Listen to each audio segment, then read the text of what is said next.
up, everyone? So, good to be back. Haven't been around in a while, because holy shit, has it been a rough past couple of weeks. I don't think I've done a video in like 2 weeks or something like that. It's been quite a while. There's just a shitload of stuff going on, a lot of personal stuff, so I'm sorry I haven't been around. There weren't a ton of boxes coming at that time anyway, so it didn't really matter. And then I had recorded a bunch of stuff that I had, and then the footage got deleted, and then I had camera problems, and it was like every day was something else, so it kept getting pushed back and pushed back. But obviously at this point you realize that the boxes of December have finished coming, but they actually just finished coming. They kind of just recently got here. The last two boxes would be Horror Crate and Arcade Block. Those are always the last two to show up. And they kind of show up the exact same time of the first boxes of January. The 1st of January and the last of December both show up around the 15th of January. So I don't get much time in there to do my monthly review. They kind of are back to back, which pushes it off a little bit. So I'm going to be behind for the beginning of the month, and I have to go out of town this weekend, so I can't even record then. So I'm going to be even more behind. But hopefully with my new system of things, I can come back next week, do a whole bunch of video recordings, and try and catch up and be mostly okay. So my videos are going to be a little out of order too, because like I said, I had some problem with footage, so I had to go back and do stuff. Huge pain in the ass. Anyway, enough about my life. I just wanted to give an explanation of where I've been. But anyway, we've got Horror Block here, and yeah, the whole situation with Horror Block is that there was the video I talked about before. There was no permanent discount. The referral codes didn't work. I think I talked about that in my comic block review. But, so yeah, a lot of these boxes are going to get canceled, and this is probably one of them.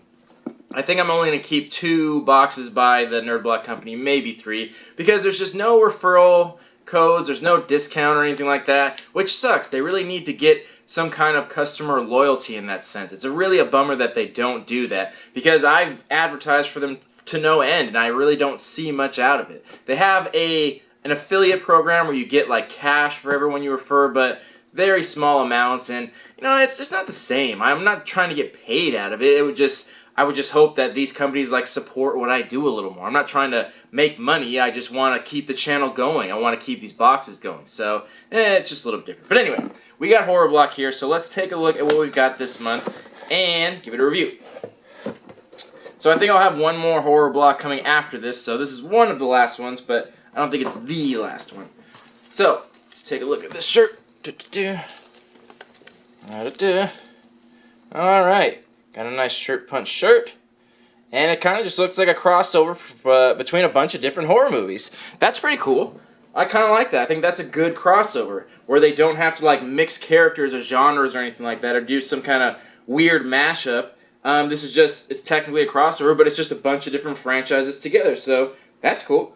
I like that. I don't mind that at all. We got the standard Shirt Punch. It's the soft style, so it's kind of fitted.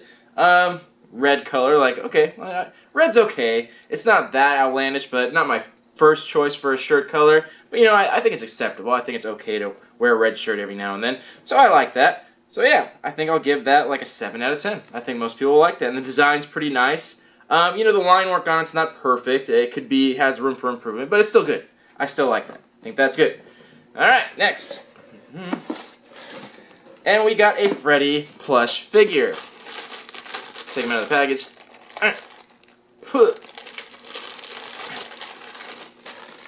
So this looks very similar to the, we got a Chucky doll.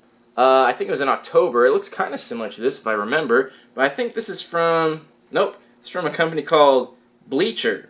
I'm not familiar with it. But yeah, decent quality. I always like it when they do like horror stuff, but in like a cute kind of style. Just that contradicting theme there. So I kind of like that. And it seems, yeah, it seems like it's well done, stitched well, and it's got some printing on there.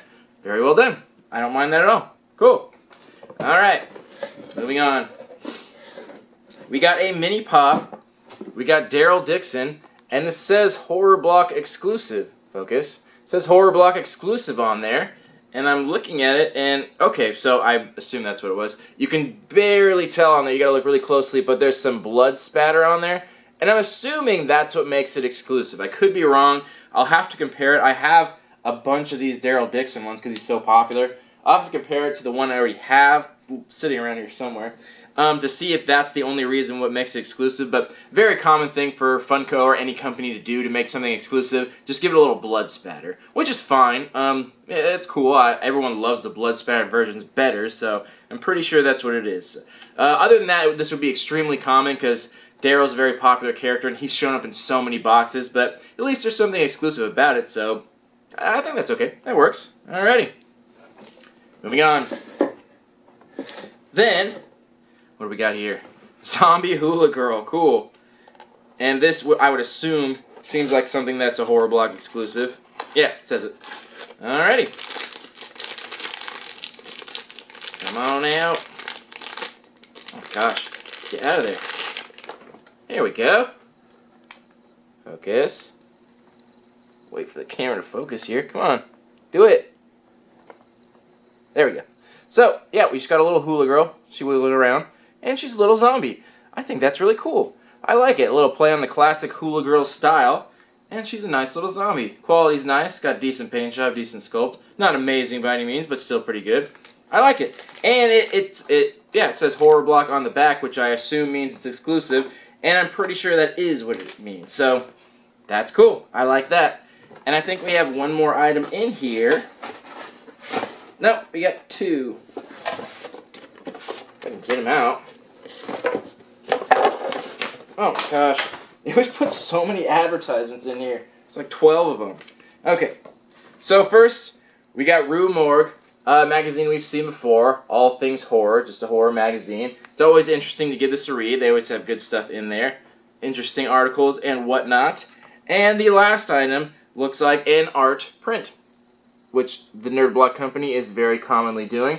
And they do it in a nice style, this nice cardstock.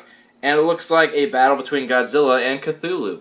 Cthulhu is a really cool character. I really like him. And Godzilla is too. And that looks like a pretty decent art print.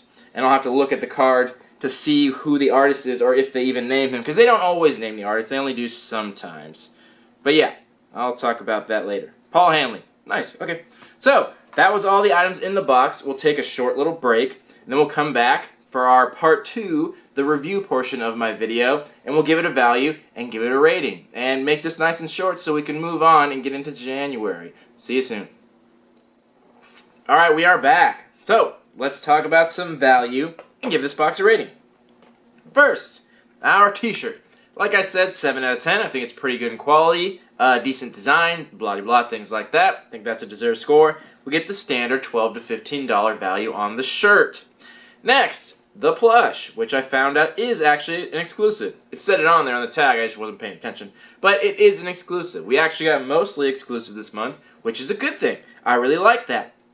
The value on this is around $15, give or take. This is one of those situations where if you wanted to wait for an auction, you'd probably get it a little cheaper. But if not, it might be a little more expensive. But around rough estimate of $15, give or take a few bucks in either direction.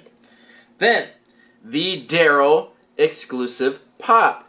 So, this guy, the value doesn't really increase too much on this. Normally these cost $5 just across the board. The exclusivity increases the value a little bit, but not much. Since Nerd Block is such a huge company, exclusive things don't gain that much value because they send out so many boxes each month. So they're not rare. So exclusive is no longer rare anymore. That being said, the value on this is right around like $6 to $9. That's like after shipping, depending on where you are, where you're ordering it from, but right around that. So a little bit of an increase. Still a cool figure. I like that. It's welcome. Then, our little zombie hula girl. This is going to get a value of about $8 to $10. Same situation as the plush. If you wanted to wait for an auction, you could probably get it as cheap as $5. But if you were impatient, you might actually have to pay a little more than $10. But I don't think there's going to be a very high resale market on this. Although it is exclusive to Nerd Block. And I'm sure it's referencing something. This is where my ignorance steps into play because I'm not well versed in the horror genre. So I'm sure this is from something specifically. But it's not well known enough to where I don't think there's going to be a big demand for it. So I don't think there's going to be a ton of resale value on that. I'm mostly giving that value based on what something of that size and quality would cost. But you can still find it around that price online. Then, our Rue Morgue magazine.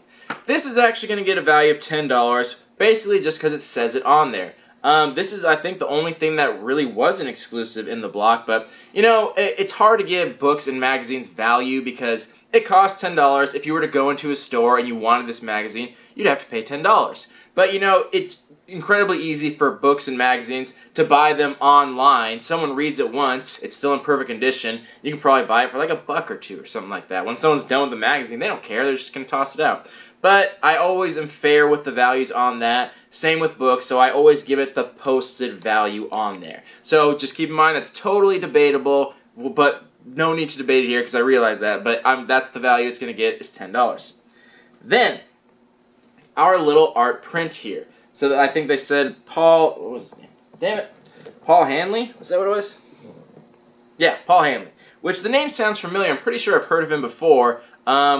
I can't remember what specifically, but you know, it's a good print. But you know, the same situation as always. It's not signed by hand, it's not numbered, so it only gets the value that it costs to print one of these out, so which is like $3 to $4. So, that being said, that brings our value on the low end of 54.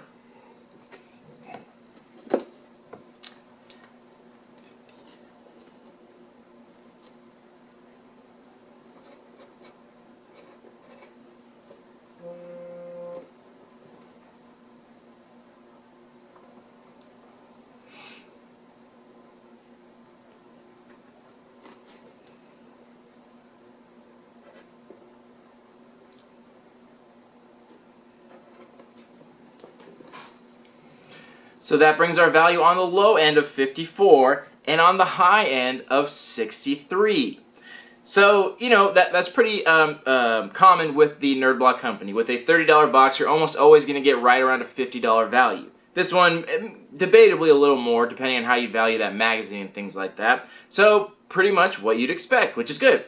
Pretty close to double, and almost everything in here was exclusive. They didn't say the art print was exclusive, but I'm assuming it is. Usually they are. I didn't do too much research on Paul Hanley, but I assume it is. But even if it's not, pretty much everything else besides the magazine was exclusive. The Zombie Girl, Daryl, the plush, the shirt. So that's really cool. That being said, you know, this is definitely a good box, good value.